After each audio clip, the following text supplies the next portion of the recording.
Hello, good afternoon. Welcome to MK Convenience Brokerage. My name is Mohammed. In this short video, I'm going to explain to you about the inspection checklist for gasoline. Now, if you in your business, you sell gasoline, you need to follow some of the checklists that I'm about to describe in this video. And let's get started.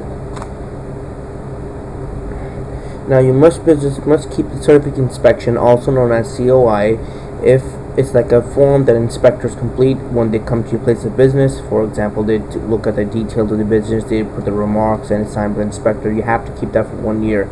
So make sure you don't lose it. If you do, then they can fine you, they can give you a violation, and this is a violation of law. Make sure you keep it whenever inspection comes in. The business also have to keep delivery tickets and certification provided by the delivery truck driver, meaning that every time a delivery comes in, just keep receipts from them.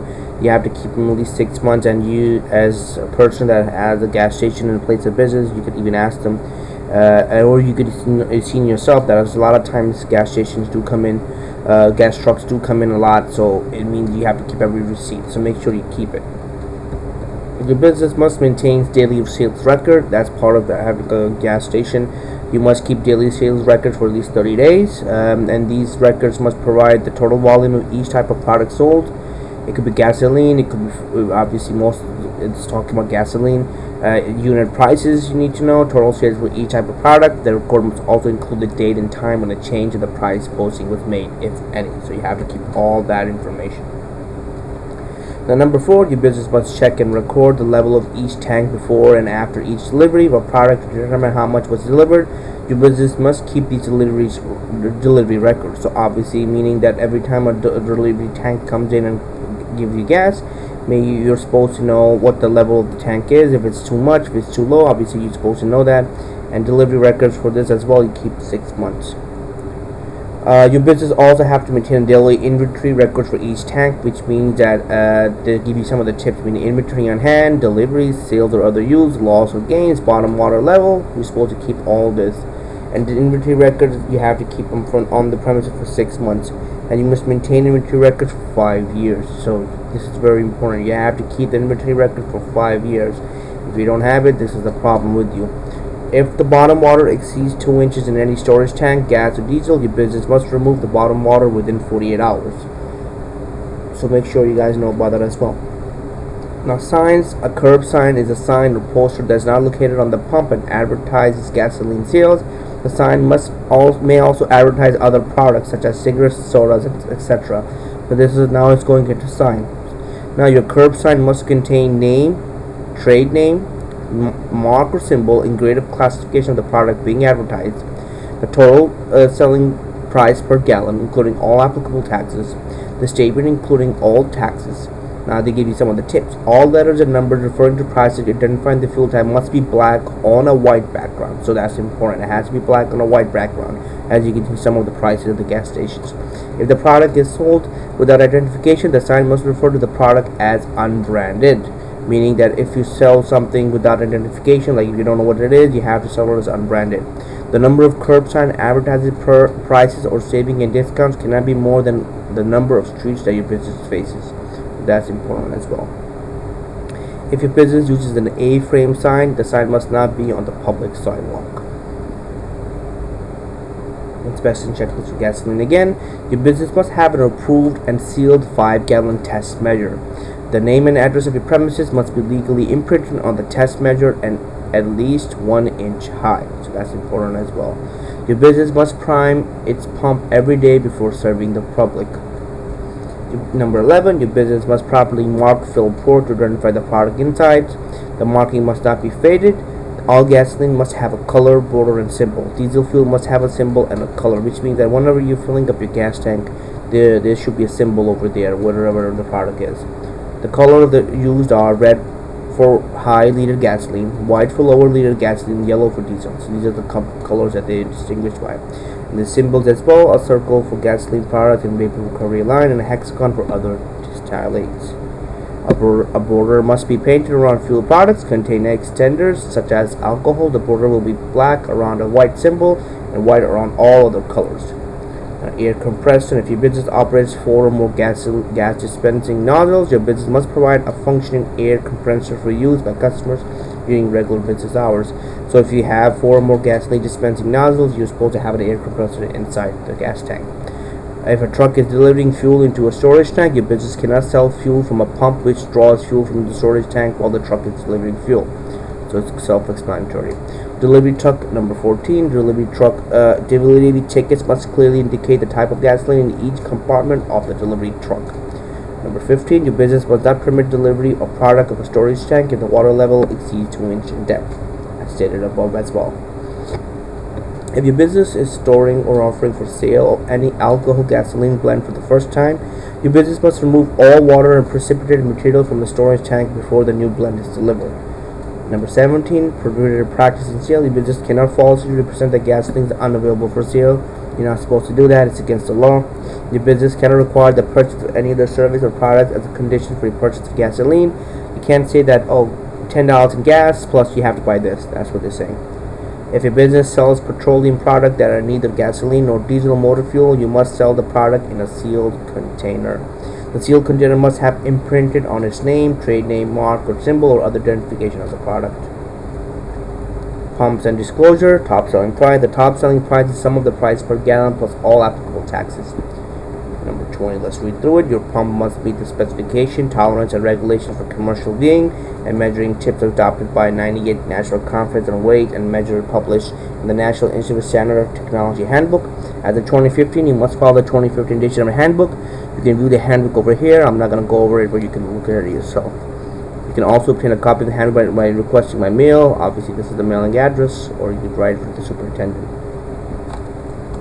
Number 21. Your business must not reuse to allow DC inspector to inspect the pumps, take samples, and conduct tests. You cannot refuse the DC inspectors. The DC inspectors can inspect the pumps, they can take samples and conduct tests. Why they take samples is simple. If, let's say, for any chance, if you're committing an illegal act by using fake gasoline or something, if they take the sample, it can trigger. If you're stopping them, maybe you might be doing something wrong. It can be they can be suspicious on you, and if you let them take samples, it's whatever it is. They take the samples and they test it out and see if the gas is 100% okay. If any of your pumps require special equipment, accessories, or additional labor to test to inspect the pump, you must provide the DC inspector the required equipment, accessories, and labor. If your business has pump that dispenses 2 grades of gasoline or less, each pump sign must display the total selling prices per grade. This pump sign must be at least 12 inches. All the numbers must look the same and be at least 9 inches tall and 2 inches wide, except tenth of a said number must be half the size of the number. The pump must state all taxes on the line and letters that look the same. All letters and number referring to prices identifying the fuel must be black on a white background. Secure the pump sign to the pump so the information can be easily read by a customer pumping fuel. If your business has pump that dispenses more than 2 grades of gasoline, each pump sign must display the total selling price for each grade of gasoline dispensed. The pump sign must be at least 14 times 26 inches. Each grade of gasoline must be evenly spaced across the sign, showing the grade and grade number advertised. All the numbers must look the same, at least 7.5 inches tall and 1.5 inches wide, except the tenth of a cent number must be half the size. The pump sign must state included all taxes. All letters and numbers referring to prices must be black on a white background. It's basically repeating the same things what we read before. Secure the pump sign to the pump so the information can be easily read by customers pumping fuel. If your business uses the term regular to describe unleaded gasoline, the octane rating must be 87. The total selling price and the price displayed in the pump must match the total selling price of the pump sign. Each pump must display. What does this mean? For 26, I'll explain to you. Basically, if the sign says $2.40 per gallon, whatever you're putting in the gas in the electronic meter is supposed to say the same exact thing. That's what they're saying. Number 27. Each pump must display volume delivered in gallons and decimal subdivision of the gallons. Selling price per gallon. Total selling price per gallon. Total selling price including all taxes. So the same exact thing what I said over here. On the electronic meter, this should all be displayed when you're putting your gas in your car. Each pump must contain the following words on its face in red letters. Gallon and total price indicator must be 0 when delivering is begun under penalty of law. That's what you say that. If your business sells gasoline, alcohol blend greater than 1% ethanol content, you must have a sign that states that contains 4% ethanol. It should say that on a gas, basically on where you're putting your gas. The letter must be at least 1/2 inch block letter on a contrasting background. The sign must be located on the top half of the pump. The blank must be filled with the maximum percentage of ethanol with gasoline. Your business must post an octane relating label on each pump. Octane label must be 3 and 2.5 inches with specific language, front and spacing requirement. The label must have a yellow background with black front and black borders. The octane label must be capable of withstanding extreme of weather conditions for 1 year. Period. It must be resistant to gasoline, oil, solvent, detergent, and water. If necessary, a temporary label is permitted, provided the label container as much as the required label. So basically, this is what they should say on your, obviously, on your gas tank. So some business may obtain an exemption from the Secretary of the Federal Trade Commission. It's only when they request it from them. If your business sells diesel fuel, your business must post a diesel octane label on each pump.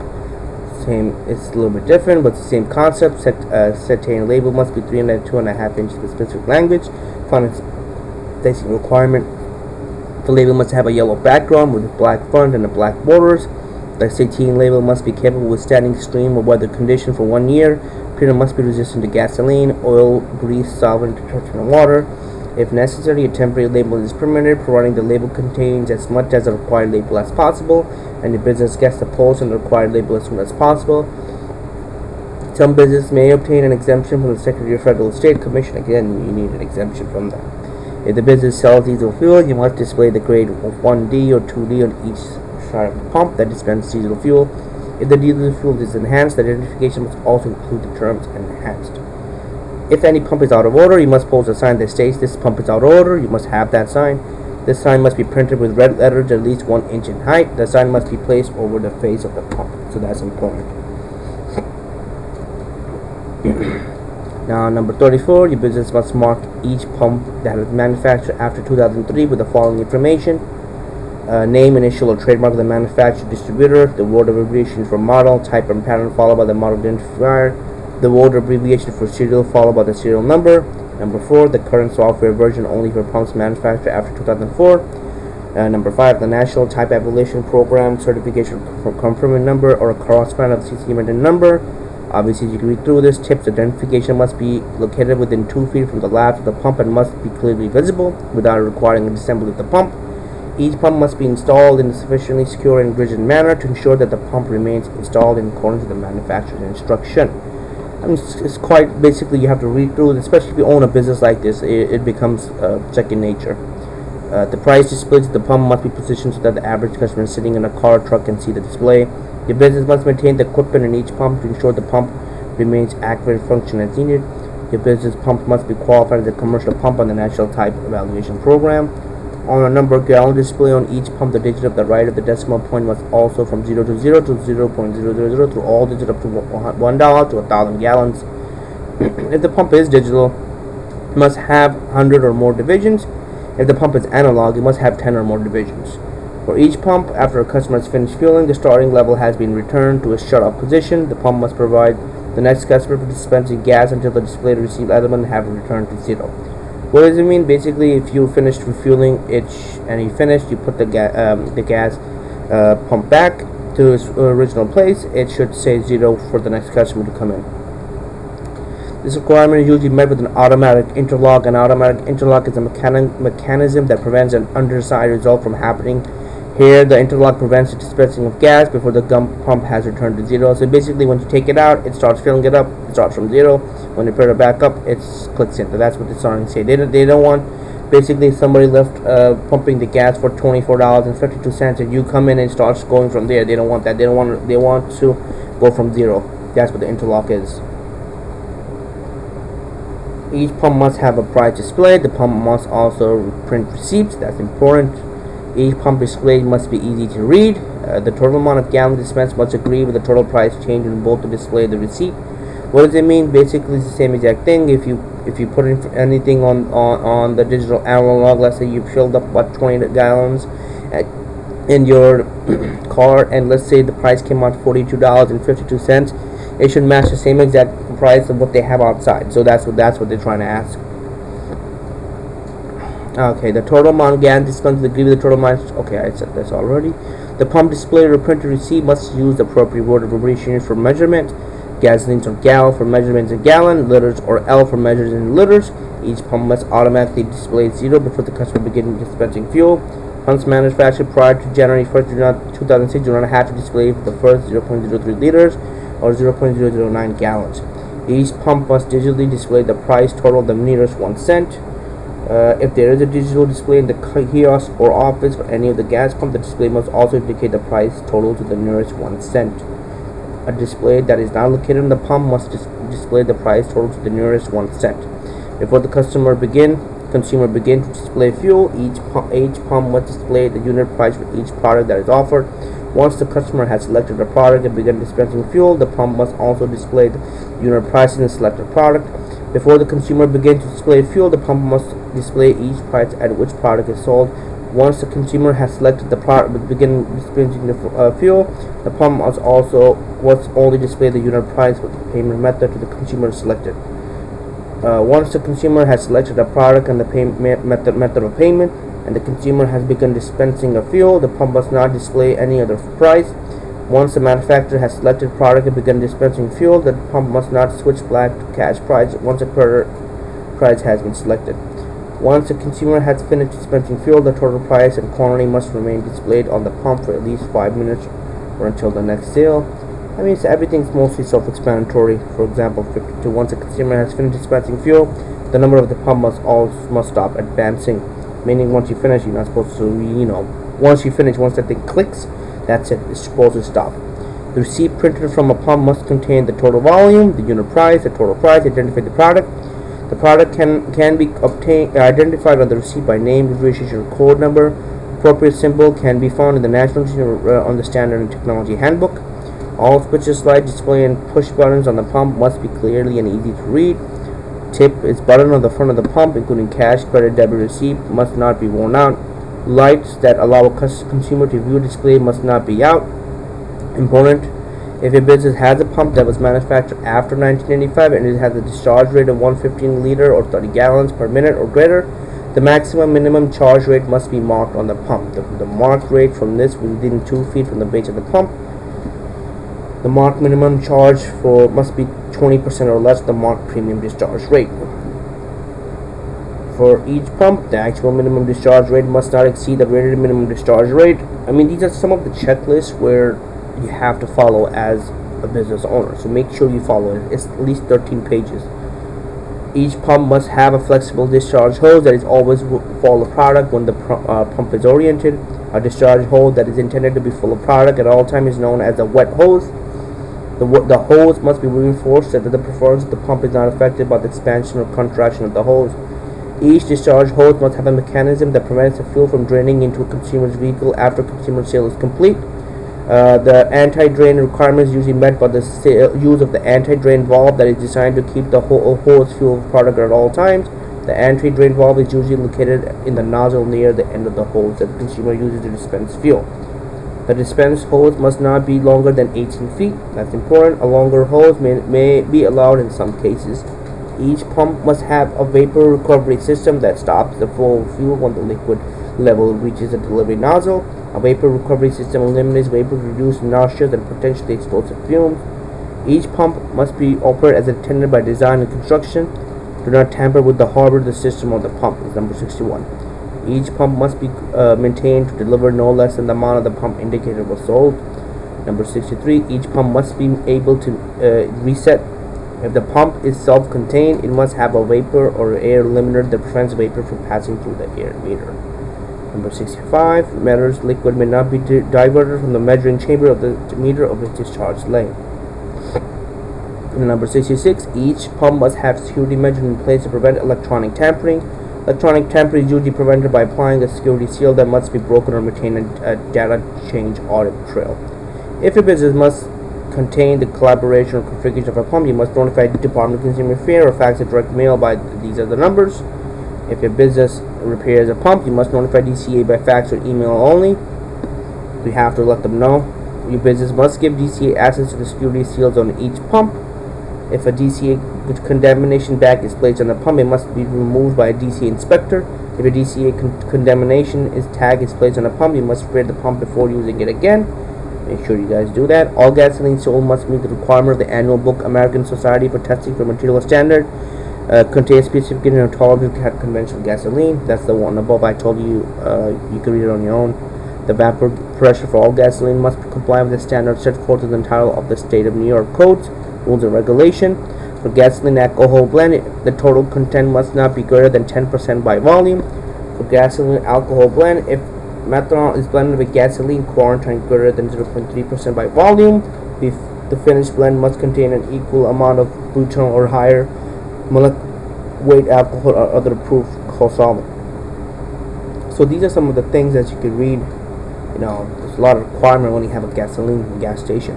All liter gasoline with a minimum octane rating 87 must have a minimum motor octane number of 82.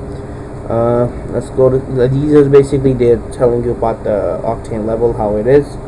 If your business has an analog pump, your business must not tamper with the analog indicator. Obviously, if your business has pumps that are required with 2 delivery outlets, they are used exclusively to fuel trucks, and diversion to fill the pump in a place other than the truck must be noticeably easy to do so. So basically, as you can read through it, like I'll read the last one over here. I'm not going to read every one of it. It's too much to read. On pumps with a maximum rated flow rate of 750 liter/minute, 200 gallons/minute, or less than small interior displayed, on the receipt must be smaller than or equal to 0.1 liter or 0.1 gallon. The next one is a general checklist. I have another video on this. It's basically general checklist where every business has to follow. You can check out my channel for that. But for now, that's about it in another video. There's a lot to read. As you can see, having a gas station is a lot of work, a lot of rules to follow. Is an inspection checklist for gasoline. DC inspectors are well educated, so they will look for every small thing when they come to small place of business. So make sure you guys are following everything up to date. One might think that some of the things are not enforced, but 1 year they might enforce this. That's where your call is. So make sure everything is correct, everything is up to date. That's what I wanted to educate you guys. I mean, I've done everything, even though I'm a business owner myself. Not everything even I can explain step by step. It's so difficult when it comes to gasoline. So make sure if you are a business owner, if you don't understand it, you can always contact Department of Consumer Affairs, ask them questions. They do have a chat list. You could even call them or chat with them. You see, understanding it, because having a gas station meaning that they have a lot of rules you have to follow. Some of the rules that I did display and I did explain, but even some of the tiny rules, even people that have experience working gas stations, I could tell you that even they might have a problem on telling you or explaining to you what this is supposed to mean. So there are a lot of rules, as you can see, that I went over. So basically, I just wanted to share with you guys about the inspection checklist for gasoline. Thank you again for watching this lengthy video. I hope you guys enjoyed it. If you have any other questions, comment, concern, please comment, like, subscribe to my videos. I'll be having more educational, informational videos coming up. Thank you again for watching the inspection checklist for gasoline, New York City Consumer Affairs, and I hope you guys enjoyed this video.